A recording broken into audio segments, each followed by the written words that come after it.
Good afternoon, everybody. Welcome to Talks at Google. I'm Ida Shen. I'm on the food team here in the Bay Area. And I'm very excited to introduce today our guest chef, Sean Sherman, who is going to help us kick off the November's Native American Heritage Month. Sean is an award-winning chef, educator, author, and activist. A member of the Oglala Lakota Sioux tribe, Sean's personal mission is to revitalize indigenous food systems and build awareness of the transformational potential of indigenous food ways. Oh my gosh, that was hard to say. He wants to restore the health, local economies, culture, and food sovereignty of Native people. So please, everybody help in welcoming me, Chef Sean. Well, Hamatakyape, Hihaniwashte, Wambli Watakpe and Nichiape. My name is Sean Sherman. I am from Pine Ridge, South Dakota, which is the third largest reservation in the United States. And I currently live in Minneapolis, which is home to the Dakota, the Anishinaabe, and the artist formerly known as Prince.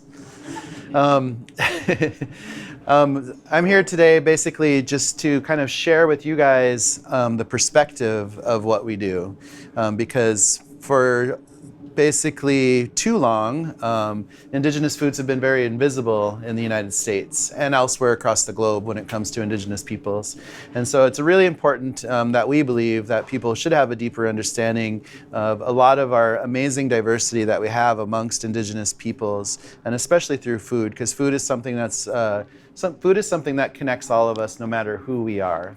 And it's important to think about the importance of understanding the land that you're standing on and the people who have lived here for countless generations and the contributions that they have created and the contributions that they can still bring forward to the world, of understanding a better way to look at foods, a better way to understand the environment, a better way to have deeper and more plant diversity and protein diversity in our diets, and to really just kind of think about all of these pieces together. Can you guys hear me okay? I can talk a little bit louder if I need to. You're okay? A little bit more? You're okay? Okay. So basically, I grew up on Pine Ridge, and we grew up rather poor, because Pine Ridge still today has probably 75% unemployment on the reservation, with a population of around 60,000 people, which is a lot, you know. And when I was growing up on the reservation, we didn't have things like restaurants on the reservation. You had to go off the reservation, of course, to find a restaurant. We had one grocery store that serviced an area the size of Connecticut, which is a pretty decent sized area. I'm pretty sure Connecticut has more than one grocery store, would you say, Michelle? Yeah. Like a dozen within. So food access was something that was a huge issue growing up on the reservation. And so I grew up on a ranch. We grew up on a cattle ranch that my grandparents managed. And we had a lot of land space. We were very feral as kids in the 70s, as most kids were in the 70s. But I think on the reservation, it was an extra level of feral. So our parents, like, parenting wasn't really a thing for boomers. They were basically just like, stay outside until dark was pretty much the main parenting rule, you know? And so a lot of us grew up in that kind of situation. But I really enjoyed growing up with the freedom that we had to be outside. You know, we had a TV, but we had about 1.5 channels. So TV wasn't really the option back then. And so we spent so much time outdoors, you know? But when I looked back on my youth and what we had around us for food, it was pretty dismal for the most part, because what we didn't get from the government through commodity food programs, the commodity food program, also known as the FDPIR program, it's a program of food that gets sent out to tribal communities, a lot of it because of the agreements the U.S. had made with tribes a long time ago, supplying food and resources. But unfortunately, the commodity food program, you guys would be very familiar with it because it's just lots of big cans of canned fruit, big cans of canned vegetables, and the fruits are typically packed in really bad syrups. The vegetables are packed in really high sodium. There's a lot of empty white carbs and everything, so things like powdered milk and just ultra processed foods in general. And it's led to a lot of health epidemics on tribal communities that have been really utilizing those food sources as as a mainstay. So we see a lot of type 2 diabetes, obesity, heart disease. All of these are linked to the nutritional axis that we have. So for me, I grew up working in restaurants at the young age. My mom moved us off the reservation and we moved to a very small town in South Dakota in the Black Hills, which is on the western border. And we grew up in a town called Spearfish. And it was just a, little touristy town right on the edge of Wyoming, basically on the western edge of South Dakota. And I started working in restaurants when I was 13 years old, so I was very young. And in South Dakota, they didn't seem to care how old you were as long as you could wash dishes or, put a salad together or flip a hamburger. So I, started my journey in restaurants at that young age, working for a lot of touristy restaurants. And eventually I moved to Minneapolis. Minneapolis, I didn't know, I think we were saying, I didn't know anything about Minneapolis except that's where Prince and the Replacements came from. But it was a cool city. It's a smaller city, but it's, decent size, and we have a decent food scene today. And it was a good city to kind of, move into my career. And I became a young chef. I was still in my 20s when I became a chef. And as a chef, we're curious, we try lots of things, So obviously I learned a lot of European foods. I learned a lot of Italian, Spanish, French. I learned a lot of, I was just curious, so I just kind of picked up what I could. I learned a lot about Japanese food. I learned a lot about North African and West African foods and South American foods and Mexican foods. And so obviously as a chef, that happens, you become curious. And I didn't go to culinary school. I just read the books, basically. So that's kind of how I started my chef career, was just working really hard, reading lots of cookbooks, and experimenting constantly and coming up with new stuff. And it was a few years into that chef career that I realized the complete absence of indigenous foods out there. Because I realized that in Minneapolis, with a great food scene, or pick a city, you could find food from all over the world, just not food from the land that you're standing on. And so there was no representation. And as I looked deeper, there was very little resources or information on the subject at all.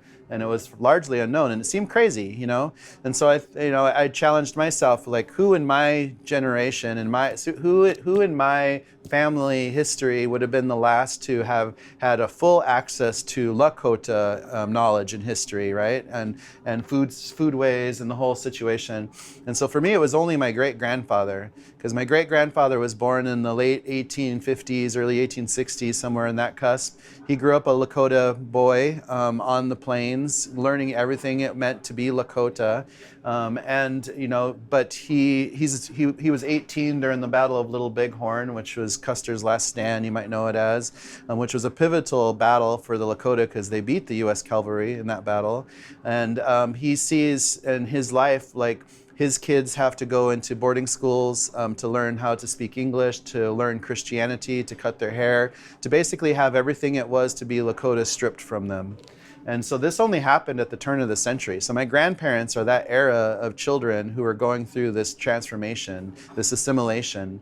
And so it's not ancient history, As Lakota, we were still fighting the U.S. government till the late 1800s, almost to the turn of the century, because the Wounded Knee Massacre happens in 1890, And I looked at, I was born in 1974, and in 1874, 100 years before my birth, all of my Lakota ancestors held all of that knowledge, because they don't discover gold in the Black Hills until 1876, and that's when things go south really fast, right? And so I realized that I didn't know much about my heritage food because it had been taken from us.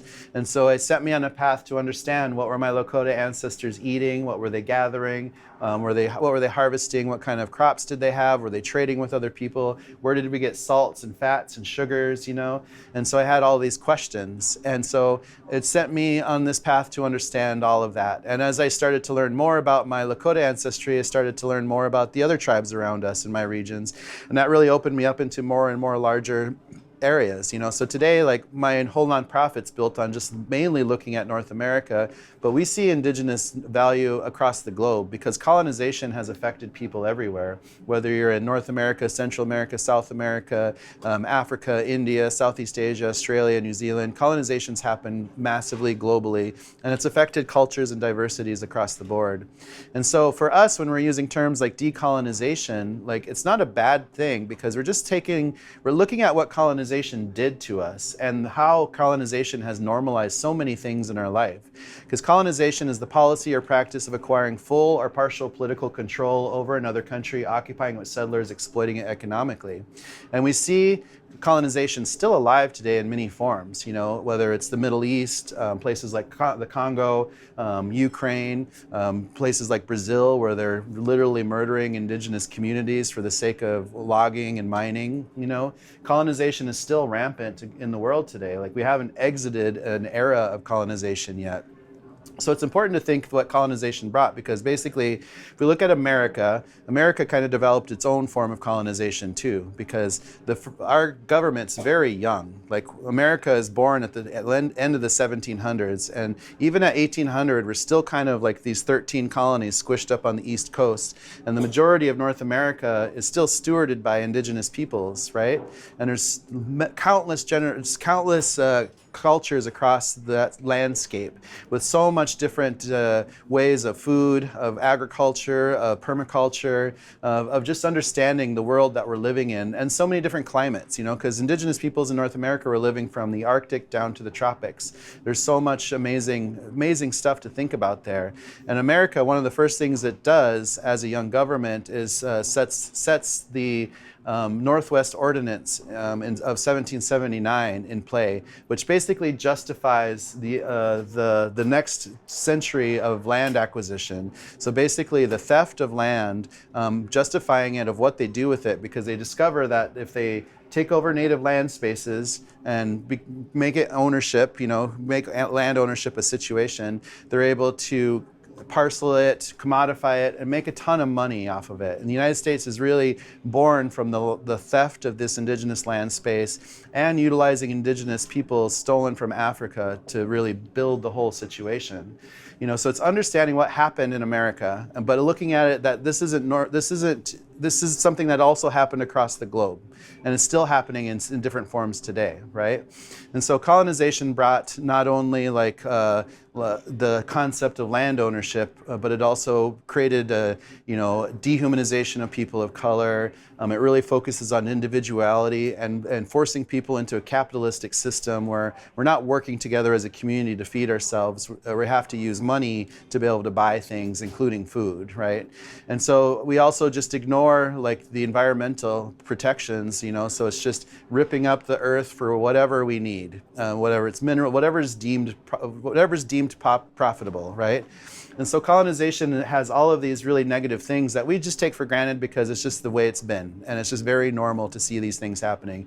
It's normal to see pipelines going into really delicate ecosystems, or mining situations just destroying the earth and leaving decades of toxicity behind, right? And without the care of the communities or the people that live around those situations. So it's important for us to understand, if we look at the world through an indigenous lens, we can start to see that we have a deeper connection to the earth. We have more understanding of the plants around us because the indigenous diet includes so many plants, right? And there's so much that we could be doing. And it's just also owning up to this history of things that's happened, because California, where we are today, like after the Spanish colonization happens and all of the missions get put into place as a way to they were trying to keep Russia out from coming in from the north side, basically. But basically, it's really damaging to the indigenous peoples there. But what happens when the Americans move in becomes greatly worse, because just within 2 decades, between 1850 and 1870, they wipe out the indigenous population almost to nothing, because there had been hundreds of thousands of indigenous peoples at the turn of the century still alive, even despite the Spanish colonization. In 1873, they do a census here in California, and they're only able to count just shy of 14,000 indigenous peoples left alive out of hundreds of thousands just a few decades earlier. And part of that was because when the American colonization moves in, they set up a bounty system. So you're able to get paid upwards to $200 for the body part of an indigenous person, which is why we have bounty hunter stories in America. And just think about what $200 is in 1860, right? It's a massive amount of money that this newly formed state of California pays out. Basically, it's, that then gets paid back from the United States government. So not only is it state-sponsored, but federally sponsored genocide that happens within a 2-decade period, wiping it almost out to completion. And so the only value that we had as indigenous peoples across North America during these time periods, especially in the 1800s, was just the land that we stood upon. So we as humans had no value. And so that's why, for us, that's why there's no native restaurants across the board, hardly at all, It's because we're still reeling from this generational trauma that was laid deep into our communities, And so this work is really important because it thinks about North America as a whole, It thinks about like we have this massive continent and the Western diet's completely ignored so much of this beautiful all of the plant diversity and protein diversity that's here. So as a statement, when I started this company called the Sioux Chef, and we opened up a restaurant just recently in 21 called Owamni in Minneapolis, our philosophy was in order to showcase North American indigenous foods, we took away European ingredients, right? So there's no dairy, no wheat flour, no cane sugar, no beef, no pork, no chicken. Those things didn't exist here. So we wanted to showcase what was really here. So using heirloom varietals of things like corns and beans and squash and the agriculture that was here, utilizing all the wild foods and all the wild plants, so much, we have so much plant diversity in our menu compared to a typical menu. And, just coming up with really creative ways to make foods. Like over half of our menu is completely plant-based because there's no cheese and butter and everything, and we can still make food taste good, right? Yeah, one thing I was going to say, I'm Native No, American please. from the Klamath tribe, so I have 5 sisters. A lot of them are gluten and cousins are gluten intolerant or gluten sensitive and lactose sensitive. Yeah. So I just want to. And it's a healthier diet for us in general as humans, and we don't have to be native to see that benefit, And so, it's important. So we're trying to normalize healthy foods, and we can make healthy foods taste great, And chefs have a lot of fun because we're not trying to cook exactly like it's 1491, We're trying to showcase what's possible moving forward by applying a different kind of philosophy of how we move forward and looking at the world a little bit differently and having a deeper understanding and an appreciation of diversity of peoples, of cultures, and food systems. Because I just finished a new cookbook that'll be out next year, a year from now, because it just turned it in, so it's a big one, but it looks at North America from Mexico to Alaska. And there's so much diversity across that all I could do is barely scratch the surface of showcasing how we should be looking at places like North America, for instance, instead of just completely keeping the indigenous histories invisible, because we're in such a divisive political situation right now, that I'm probably illegal in Florida right now, But we have to really think about we have to stop fighting over this left and right. And we have to start to figure out how do we come together in the middle towards humanity? How do we have a deeper appreciation for ourselves as humans? How can we use food as our language? Because food is something that we can all talk about. That's all we can all share. We can all appreciate, And history's tough, history's violent, history's ugly, but it's important to understand what happened so we don't make the same mistakes moving forward, We have to own up. And America's done an awful job of understanding and owning up to what it did to Black and Indigenous peoples on this land space. So there's a lot of work that has to be done. And being afraid of DEI projects and being afraid of understanding Black and Indigenous histories is a wrong direction, because we can have a deeper understanding if we really pull this together. As ugly as some of this history might be, it's just something that we should understand. And as we're moving forward, these kinds of recipes, these kinds of foods are important, and it's also the intention of who are we purchasing our foods from, who's growing our foods, where are our food dollars going? Because how many people does this whole campus feed in a day, would you say? Close to 100,000. 100,000? Yeah, when you add in all of our guests. And just think about because I could do this food with just Cisco products, but then is that really doing anything, right? You know, so like it's a more important of understanding like how can we put some of these, you know, these cultural producers into our recipes to make sure, even if it's just one piece, right? If it's just one varietal of bean coming from an indigenous community, or some hand harvested rice coming from a tribe in Minnesota, or whatever it might be, like how can we be intentional about supporting some of these groups that really need some of this support? You know, that's an easy way to help repair some of the damage that's been done. And so all we're trying to do is showcase how easy it is to create beautiful, healthy foods, but also make it intentional and make it food with story. Not just a title of what the recipe is, but actually like what's going on with this food.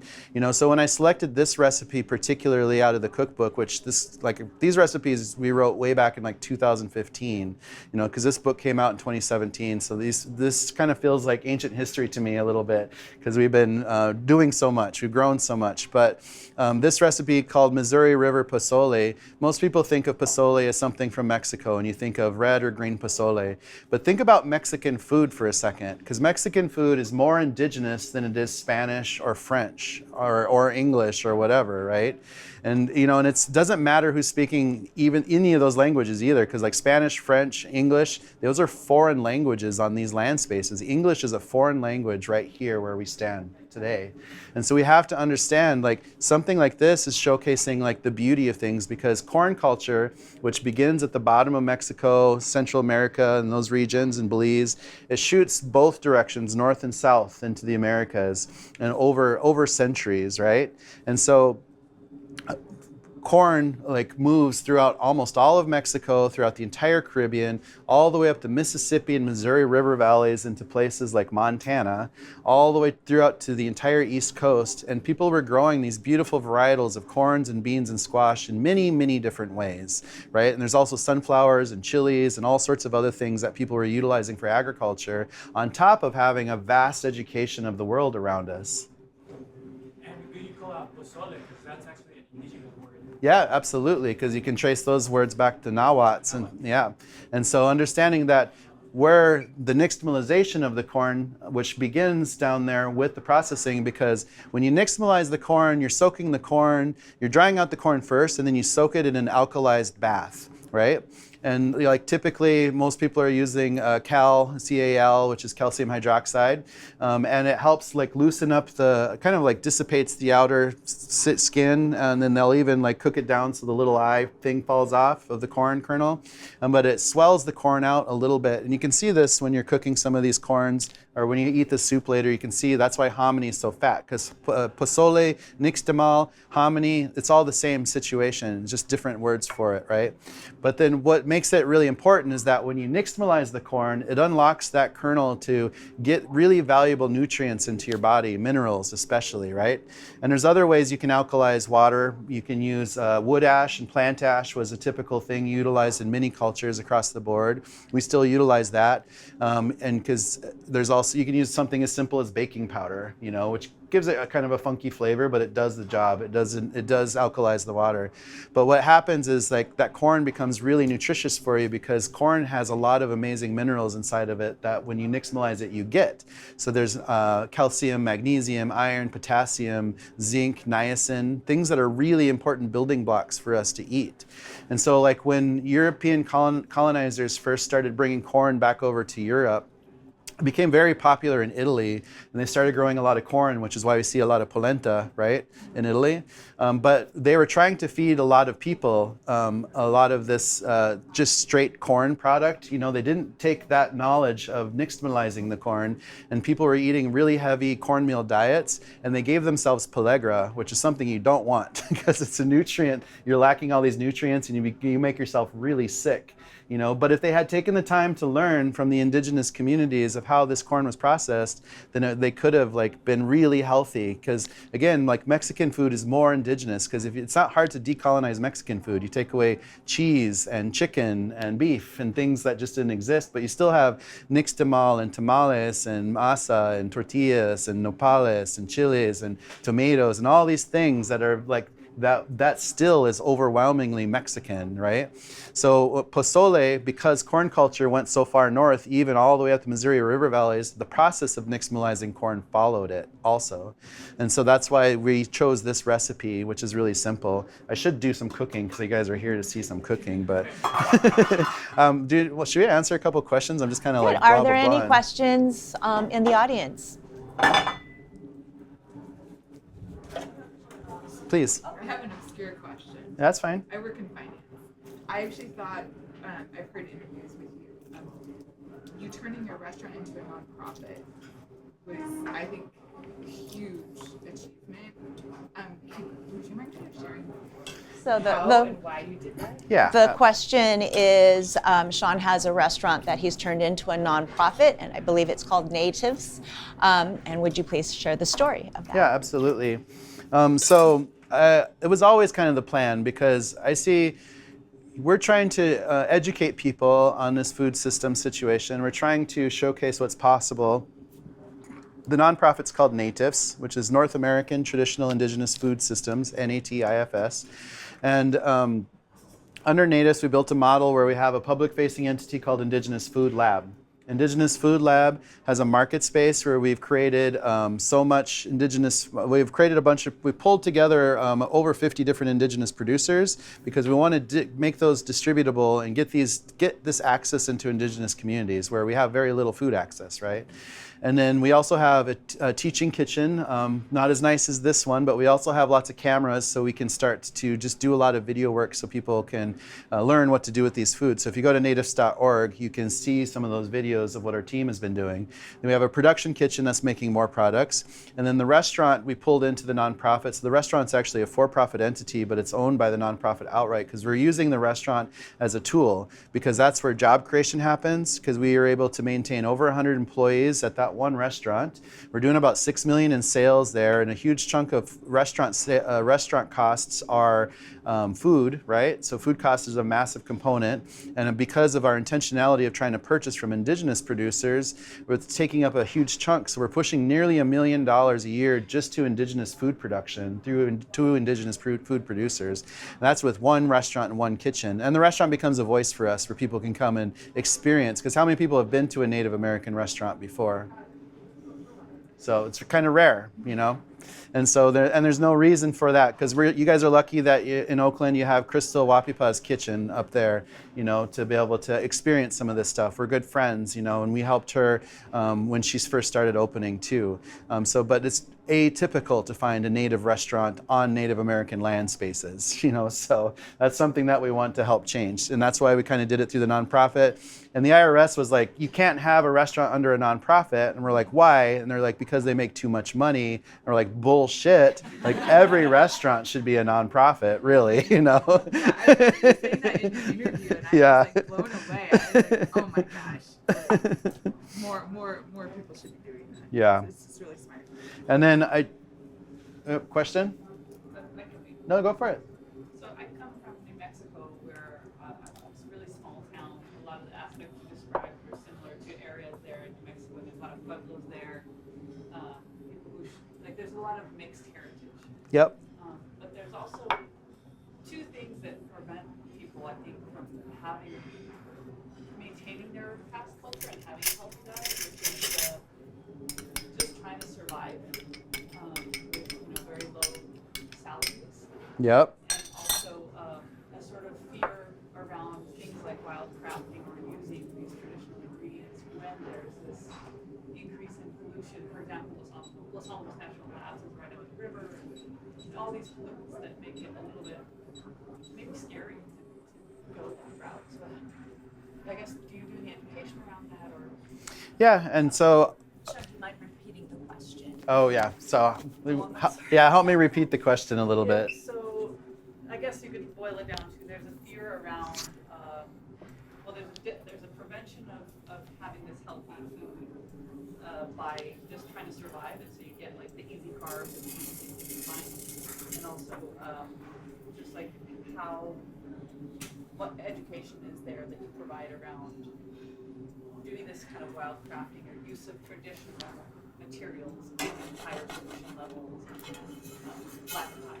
Yeah, I mean, the questions about education, how is this going to be effective? I kind of feel like, I mean, how can we make a change even in some of these areas that face a lot of oppression and face a lot of economic issues and health issues and and it's difficult. And so because it's very similar to what I grew up with, which is still the case on Pine Ridge Reservation, is like in order to make these changes, education has to play a major role in it. And we have to get this food directly into school systems. So one thing we've been doing is working with the school on Pine Ridge called Red Cloud School, and we've been helping them to create healthy food recipes that are very Lakota and giving them like 5 institutional style recipes a week, right? And we've also just been sharing a lot of videos so they can learn how to do that. But we're also moving into institutional food support, where we just want to create large format foods that are ready to eat, And that's part of the reason I'm working with Michelle over here with Wholesome Crave, is because they're doing a lot of these big format foods like soups that you guys actually have access to. And we're trying to see if there's ways to get some native food products into some of those recipes, and still trying to hit some of those price points that we have to do. But it's ways that if we move into institutional food support, then we can get those foods directly into those areas that need it the most to offset the need for people just to eat, try to eat healthy out of a gas station, It's just not possible. But those are the choices out there on some of those reservation communities, You might have one gas station in a 40-mile radius, and that's your main food source outside of commodity foods and things like that.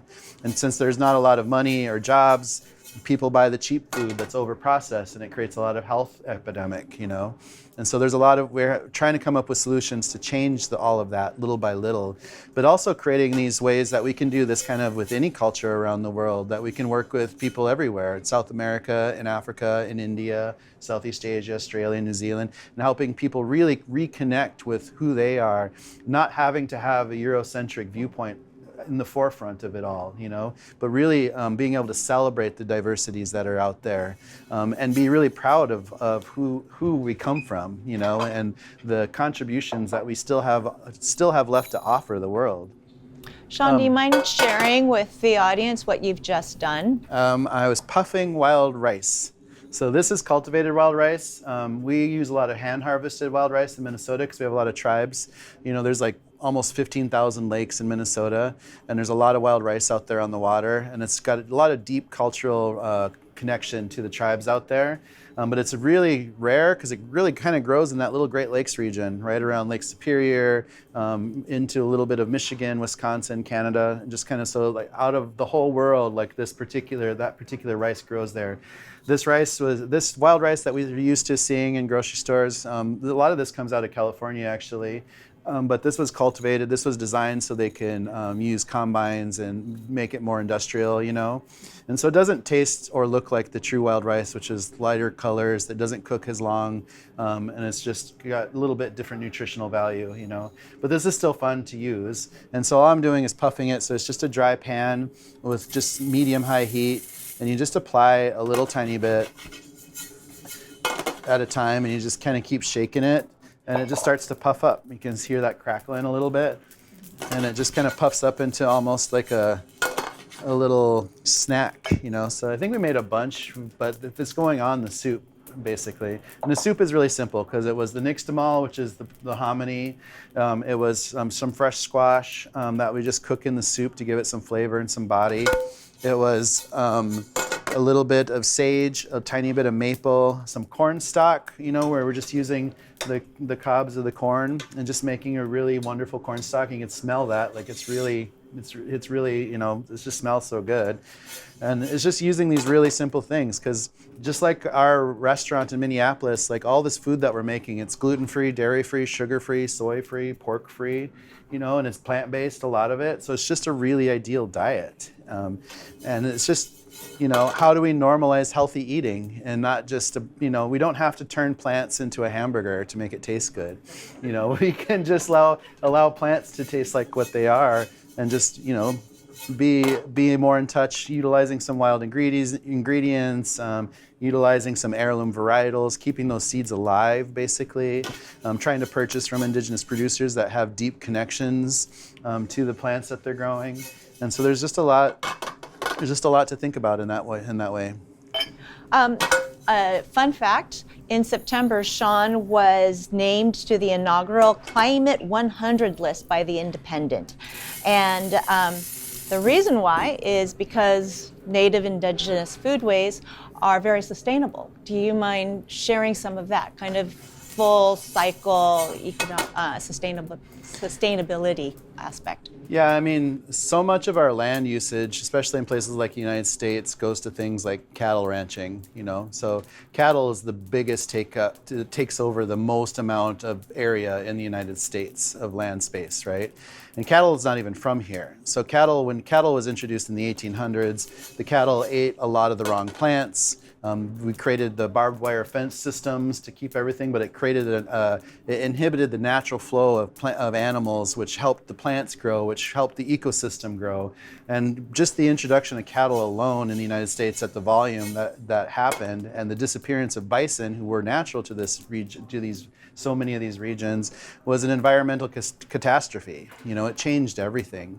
And so like, it's a different world out there today. And you know, it takes the environment a long time to try to rebalance after something so shocking happens to it, you know. And so Indigenous peoples, again, have such deep connection to the land, stories of the plants and animals and insects and birds and fish, whatever they might be, that go back, you know, countless generations. And they just have a better way of thinking about all this regionality, you know. What's the difference between foods in Kansas to New Mexico, to Boston, to San Francisco, to Washington State? You know, if you look at it from an Indigenous lens, it's easy to understand the differences there. But if you drive across America today and stop at any restaurant, everything tastes the fucking same. You know, it's just a hamburger, a Caesar salad variation that's not even that good. Everything's coming out of a Cisco anyways, you know. And so everything just is so homogenized.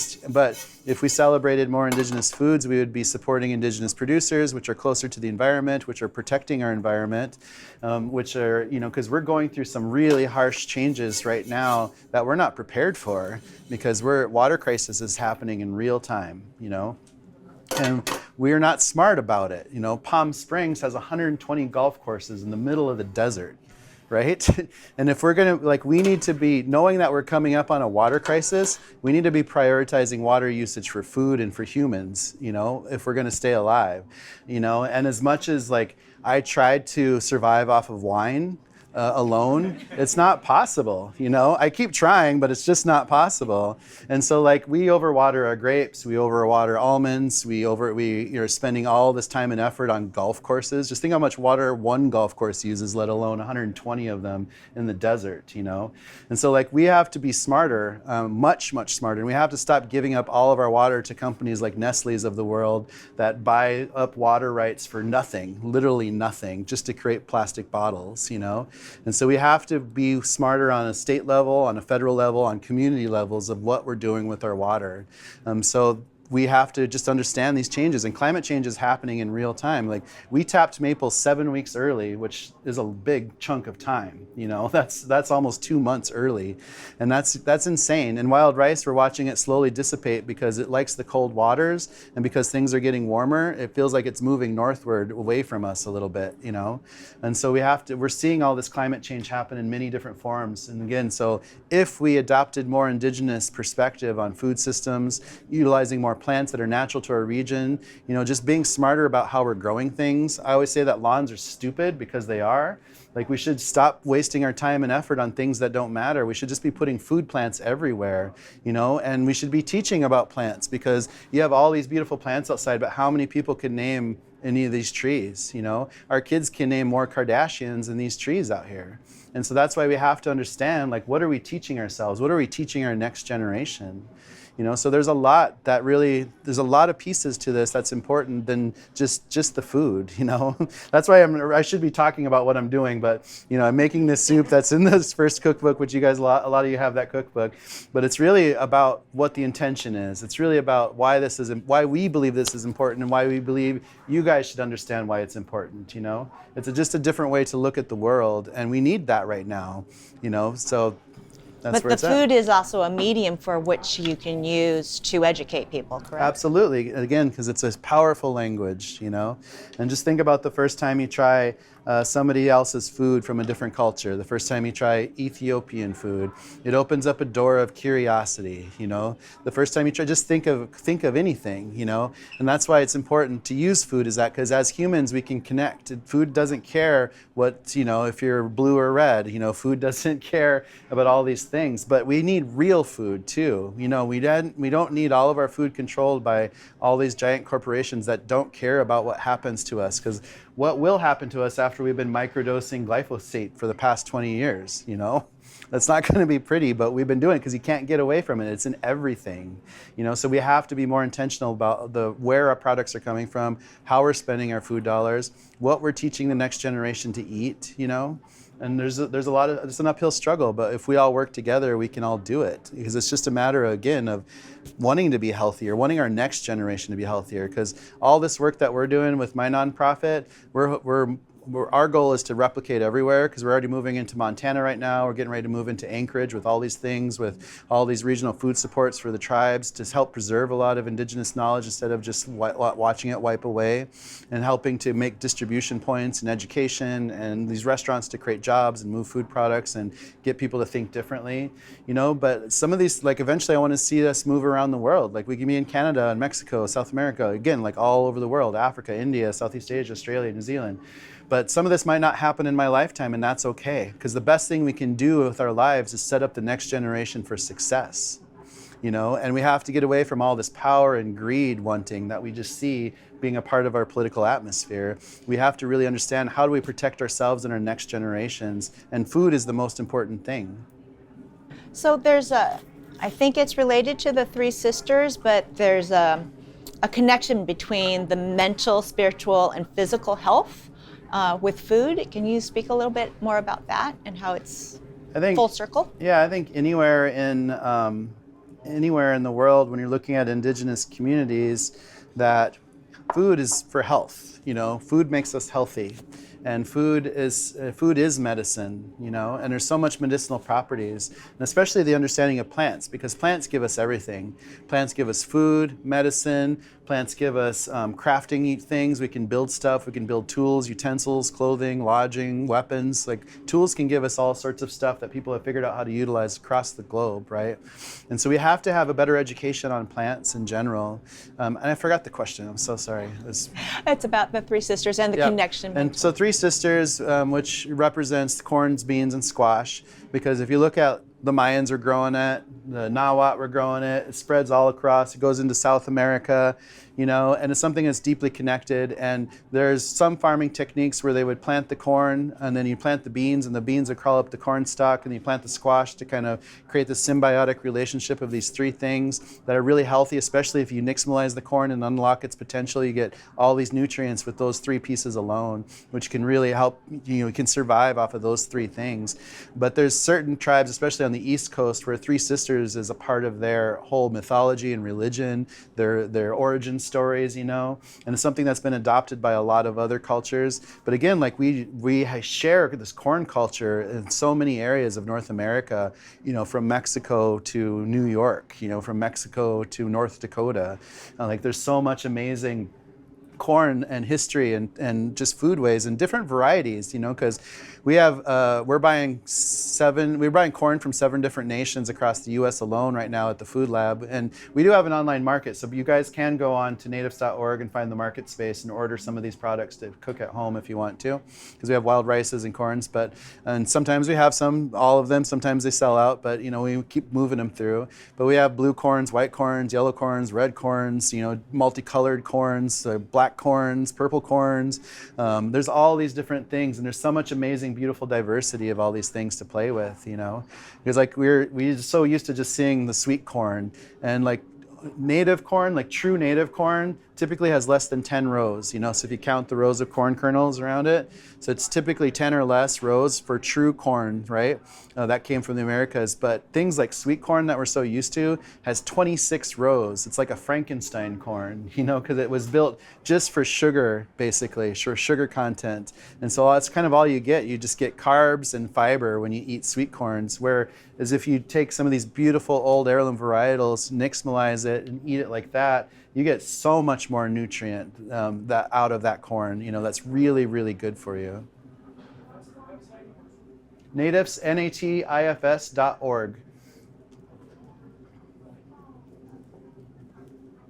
So speaking of sweetness, in your cookbook you have something called maple chili crisp. Yeah. And I was wondering if you could share that story with us of how you developed it and the fact that you'll be selling that too, right? Yeah, so we just have at the restaurant a Wamini. A Wamini is a Dakota word because where we are in Minneapolis was Dakota land. And I'm Lakota, so like we're related. And I do have Dakota ancestry, but it's just slightly different. It's a slightly different language, just barely, you know, and it's just a different dialect basically, but we're all kind of related into the same group. We all speak basically the same language with variations, right? And so Dakota land in Minnesota was where we are in the restaurant, and Owamni is named after what's in front of us because we're on the Mississippi River. And there used to be this one major waterfall in the Mississippi River called, in the Dakota language, Owamni Yamni, which meant the place of the falling, swirling water.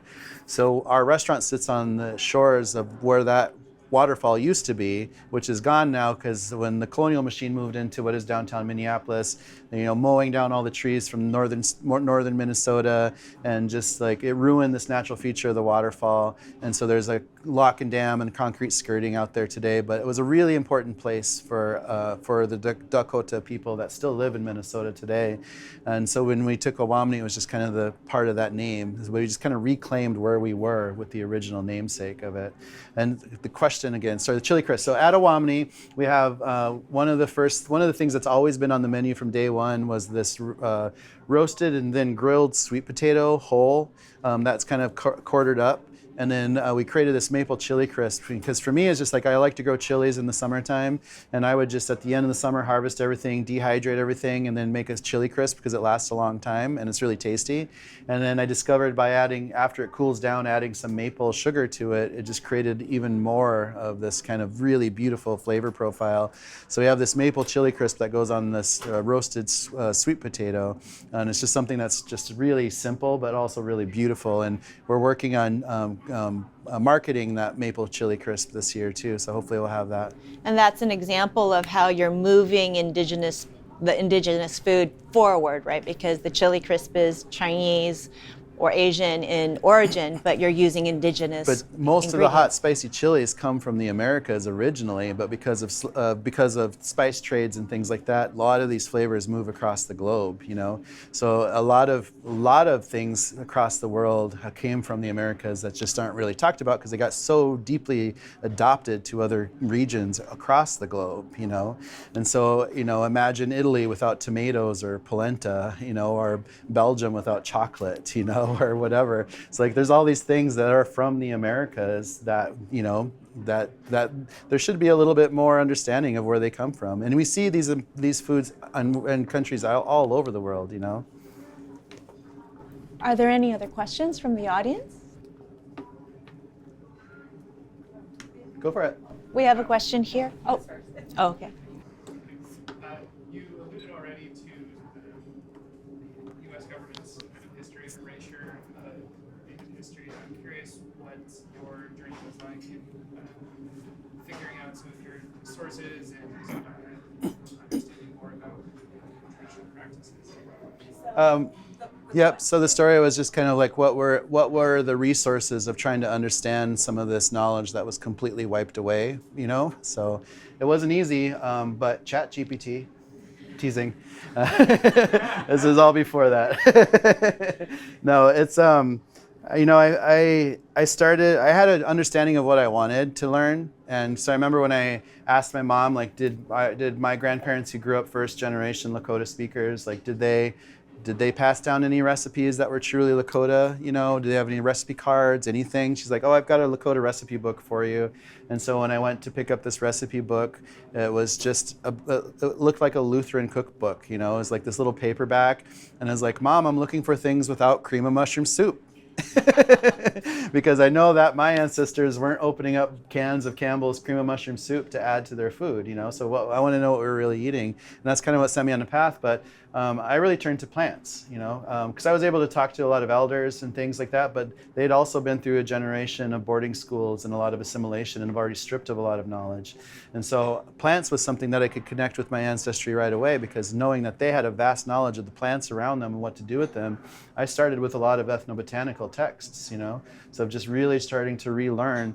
And luckily for me, like right out of high school, I worked for the U.S. Forest Service in the northern Black Hills. And my job was a field surveyor, so part of my job was I had to learn the names of all the plants and trees in the northern Black Hills, which that skill set came in rather handy later in life, And so I already had a base of that education of knowing that there was a lot of plant diversity and tree diversity and a lot of cultural usage and understanding of what these plants can do for us. Is it food? Is it medicine? Is it crafting? Is it all the above, which it typically is, And so it really helped me. But again, lots of history, of course, lots of accounts. But unfortunately, a lot of historical accounts are coming from the other side. So it's coming from either military or religious typically, and they're very skewed in their perspectives. So it's hard to dig through those to try to find a window of something that might be a little bit more true to form, And even texts like the Lewis and Clark's journey is very misunderstanding of what's going on in the world that they're exploring, So it's difficult, and it's going to be a never-ending education. I'll never get to the end of it, which I'm fine with, I have countless information and education in front of me for the rest of my life. We have another question here. Related a little bit to what you're just talking about, I was wondering if you're exploring native uses of plants to create dyes, and if you're using them all in your cooking, in the restaurant, what have you found surprising if you've gone down that path? The question is whether or not Sean's using his knowledge about plants for dyes and other uses. Mm-hmm.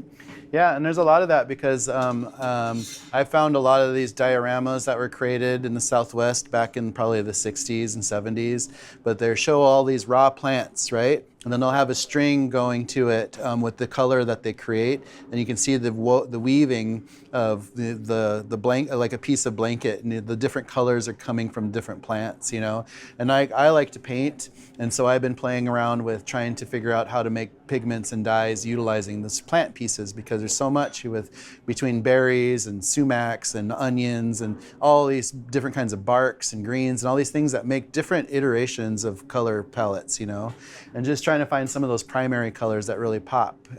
So I think there's a lot to explore in that whole in that situation, because there's so much amazing crafting knowledge across the board from, again, like you pick an area in all of North America, Mexico to Alaska, people were utilizing art as a form of expression, as a form of preserving cultural heritage and histories and knowledge, and utilizing all these different, very earth-based pieces to be able to do all this work from.